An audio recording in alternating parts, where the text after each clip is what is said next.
प्यारे बच्चों, next topic class 12 physics chapter 7 alternating current का है phasors and phasor diagram. A quantity which varies sinusoidally with time and represented as the projection of the rotating vector is called phasor। Low phasor को पहले समझ लेते हैं किसे कहते हैं। जैसे जो कोई क्वांटिटी है, मान लो वोल्टेज है, जहाँ फेजर है वोल्टेज और करंट, इन दोनों को लेकर चलते हैं। ये वोल्टेज है, वोल्टेज ऐसे साइन वेव की तरह घटती बढ़ती है, ऐसे वेरी करती है, जहाँ मैक्सिमम पॉजिटिव वैल्यू इधर नेगेटिव वैल्यू हो। तो ये फेजर है क्योंकि इसकी वैल्यू विद टाइम चेंज हो रही है। अब इसे हमने एज अ विक्टोरियली रिप्रेजेंट करना है। एक्चुअली तो ये वोल्टेज और करंट स्केलर क्वांटिटीज है, इसे विक्टोरिया रिप्रेजेंट करने के बेनिफिट भी हैं। इससे हमें फेस डिफरेंस का पता चल जाएगा।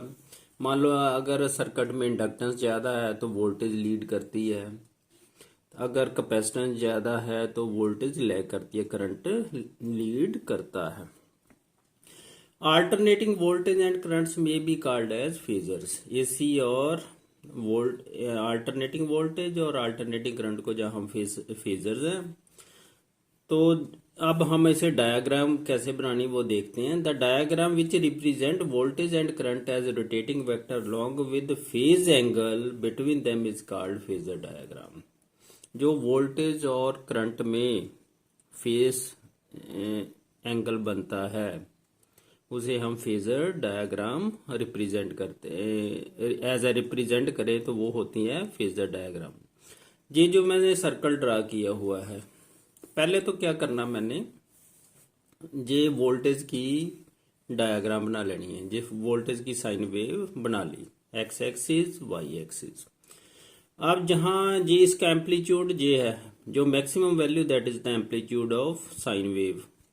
तो इसे मैंने 8 भागों में बांट लेना है, 8 पार्ट्स में, 8t/8। ये टाइम पीरियड है, टाइम पीरियड को कितने भागों में बांट लिया, 8। t/8 ये t/4। t/4 से 90 डिग्री का एंगल बनेगा। मान लो t जहाँ t/4 है तो जहाँ एंगल कितना होगा जो वो ऐसे निकाल सकते हो। Omega is equal to 2π/t। T की वैल्यू कितनी है, t/4, तो ओमेगा टी कितने हो जाना है, ओमेगा टी एंगल माना हुआ है ना हमने। ओमेगा टी आएगा 2π/t इंटू t/4। ये t/4 है तो t से t कट गया तो ये बन गया π/2। ये 2 दूनी 4, π/2 रेडियंस बन गया। π/2 आपको पता ही है 90 डिग्री होता है। ऐसे सभी एंगल हम निकाल सकते हैं। उस मुताबिक हम ये इस सर्कल में ये डायग्राम बनाएंगे, फेजर डायग्राम। देखो कैसे, मान लो पहले मैंने ये पोजीशन ले ली t/8। t/8 में एंगल मैंने मान लिया ओमेगा टी है, ये ओमेगा टी एंगल है। आपको पता ही है इसका जो इक्वेशन है v is equal to v0 sine omega t होती है। ये तो आपको जहां पता v is equal to v0 sine omega t है।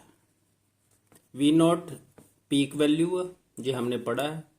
अब इस मुताबिक हम निकालेंगे वैल्यू। ये v ओमेगा टी, ये जो रेडियस है ना सर्कल का, वो इसके एम्पलीट्यूड के बराबर है। एम्पलीट्यूड मतलब मैक्सिमम वैल्यू, वो कितनी है, v0। तो एंगल ओमेगा टी, इसका प्रोजेक्शन इधर कितना बनेगा, OM बन गया। OM की वैल्यू ऐसे निकाल लेते हैं इन राइट एंगल ट्रायंगल।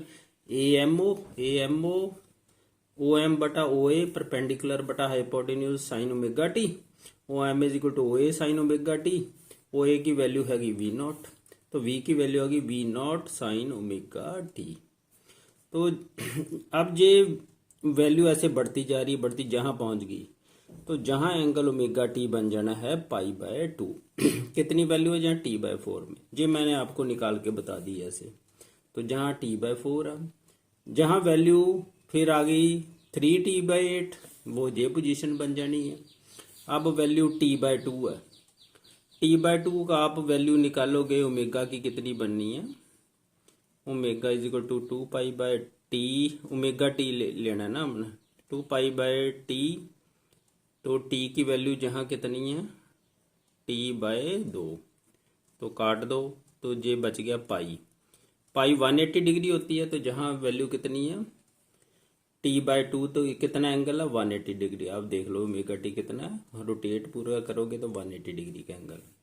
ऐसे जहां आप वैल्यू चेक करोगे, जहां 3t/4 है, ये कौन सी वैल्यू है जी, 3t/4 में एंगल निकालोगे तो आप कितना बनना 270 डिग्री। निकाल के देख लो बेशक ऐसे ओमेगा टी से। तो ये घूम के फिर जहां आएगी साइन वेव, तो जहां टी एंगल कितना आएगा, पूरे घूम गया ना 360, तो जहां फिर वापस हम वही पोजीशन पर, पूरा एक साइकिल कंप्लीट हो गया तो ये पोजीशन आ जाएगी। ऐसे हम डायग्रामेटिकली जो पोटेंशियल फेजर है अल्टरनेटिंग वोल्टेज उसे रिप्रेजेंट कर लिया। अब बारी आ गई करंट की। ये छोटा सर्कल करंट के लिए है, ये इसका एम्पलीट्यूड है, जहां आई नॉट रख लिया। ये वेव है ना जो रेड कलर की है, ये बता रही है करंट की वेव, वो भी ऐसी है ना, साइन वेव ही है। I is equal to i naught sine omega t है, i is equal to i naught sine omega t, वो भी ऐसी है। इसको थोड़ा छोटा शो किया हुआ, मिक्स नहीं ना किया, फिर पता नहीं चलना आपको। इसका सर्कल फिर छोटा होगा क्योंकि इसका एम्पलीट्यूड कम है, तो ये बन गई। अब इसमें और इस दोनों में फेज डिफरेंस है, उस फेज डिफरेंस को हम ऐसे जहां शो करेंगे इसके साथ मिलाएंगे। मान लो ये एंगल कितना बन गया बीच में फाई, दोनों के वोल्टेज के बीच में, जहां ऐसे मैंने बताया ये तो वोल्टेज का है ओ ए, तो ये है करंट की आई की, ये आई की वैल्यू, ये वोल्टेज मतलब वी नॉट है, ये आई नॉट है मैक्सिमम वैल्यू। इन दोनों के बीच में ये तो ओमेगा टी हो गया ना बीच में एंगल, जो हमने लिखा था ना ऐसे v is equal to v naught sine omega t. तो अब इसे लिखना, आई को लिखोगे तो आप आई को कैसे लिखोगे, i naught sine omega t plus phi. तो ये फाई आ गया इन दोनों के बीच में, वी नॉट और आई नॉट के बीच में एंगल, जैसे कह लो वी और आई के बीच में जो एंगल है दैट इज फाई, इसे कहते हैं phase difference. In AC volt circuit voltage and currents vary sinusoidally with time, so they can be written as, v को जैसे लिखा v naught sine omega t, तो आई को कैसे लिखोगे i naught sine omega t plus phi, where phi is the phase angle between the voltage and current, phase angle भी कह देते हैं। जैसे ये साइन वेव है ना, जैसे ऊपर वोल्टेज की साइन वेव से हमने ये डायग्राम बनाई, ऐसे ही इसकी भी डायग्राम हम ऐसे ही बना सकते हैं, ऐसे ही बखरे बखरे पॉइंट लेके t/2 t/4 जहां हो गया, फिर आगे 3t/8 ले लो, t/2 ले लो, 3t/4 ले लो, तो इसमें भी ऐसी ही साइन वेव बन जाएगी। इस साइन वेव से हम ऐसे ही डायग्राम बना सकते हैं। This is the phasor diagram.